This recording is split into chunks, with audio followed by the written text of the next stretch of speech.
হ্যাঁ, শুরু করে স্টার্ট করো। স্টার্ট করছি। হ্যালো ভিউয়ার্স, আমি ডাক্তার মনির হোসেন। আমি ডায়াবেটিক অ্যাসোসিয়েশন মেডিকেল কলেজে অ্যাসিস্ট্যান্ট প্রফেসর হিসেবে আছি। আজকে আমি সিয়াম সম্পর্কে একটা ক্লাস নেব। সেখানে সিয়ামের সাইড এফেক্ট ব্যবহার সম্পর্কে কথা বলবো। আশা করি যারা জুনিয়র ডাক্তার আছে, যারা মেডিকেল স্টুডেন্ট, তাদের এটা কাজে লাগবে। সেটা আমার সাথে আসুন।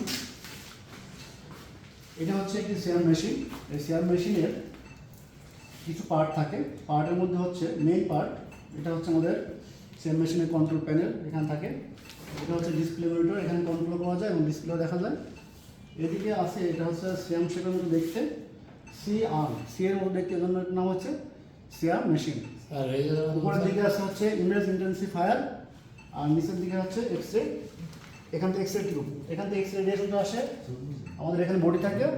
এই বডির থেকে এক্সরেটা রেডিয়েশন এসে ইমেজ ইন্টেন্সিফায়ার ইমেজ তৈরি হয়। এই ইমেজটা আমাদের যে মনিটর আছে, বড় মনিটর, লার্জ মনিটর, এখানে এসে ডিসপ্লে হয়। তার মানে আমরা এই সিয়াম মেশিনের মাধ্যমে আমরা রিয়েল টাইম ইমেজ দেখতে পাই এবং ভিডিও দেখতে পাই। এই সিয়াম মেশিনের মাধ্যমে এখন বর্তমানে orthopaedics, neurosurgery, spine surgery, urological surgery, বিভিন্ন সার্জারিতে গ্রেটার অ্যাডভান্সমেন্ট চলে আসছে এবং এই মেশিনের মাধ্যমে আমরা 100% অ্যাকুরেসি অপারেশন করতে পারি। আর এই সিয়াম মেশিনের কিছু সাইড ইফেক্টও রয়েছে। সাইড ইফেক্টের মধ্যে এটা যে রেডিয়েশনটা আসে, এই রেডিয়েশন থেকে কিছু হ্যাজার্ড হয়। হ্যাজার্ড থেকে বাঁচতে হলে আমাদের কিছু প্রোটেকশন নিতে হয়। তার মধ্যে হচ্ছে এই যে আমরা যে লেড শিটটা ব্যবহার করে আছি, এই লেড শিটের থিকনেসের উপর নির্ভর করতেছে কতটুকু প্রোটেকশন দেবে। এই লেড শিটের থিকনেসটা যদি 0.25 মিলিমিটার হয়, তাহলে প্রোটেকশন দিবে হচ্ছে 50% পর্যন্ত রেডিয়েশনটা এরা কমিয়ে দিবে।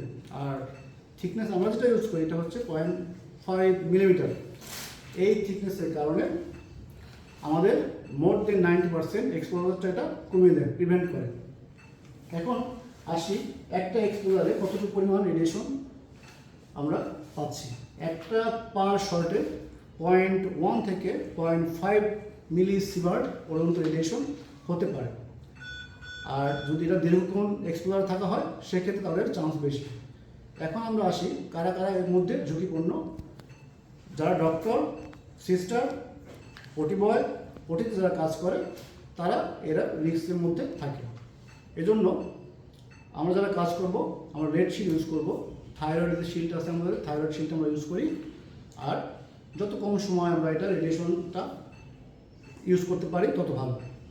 তার মানে আমাদের সিয়াম ব্যবহার আমাদের কমাতে হবে। লং টাইম এক্সপোজার করা যাবে না এবং ভিডিওতে যত আমরা কম দেখবো তত ভালো হবে। যতটুকু দরকার ততটুকু ইউজ করতে হবে এবং ইনডোরে যারা থাকবে, যত কম পার্সন থাকবে তার তত ভালো হবে। এবং যারা থাকবে তাদের ক্ষেত্রে প্রোটেকশন অবশ্যই নিতে হবে। প্রোটেকশন ছাড়া ভিতরে থাকা যাবে না। দু একবার শর্ট খেলে তেমন সমস্যা নাই।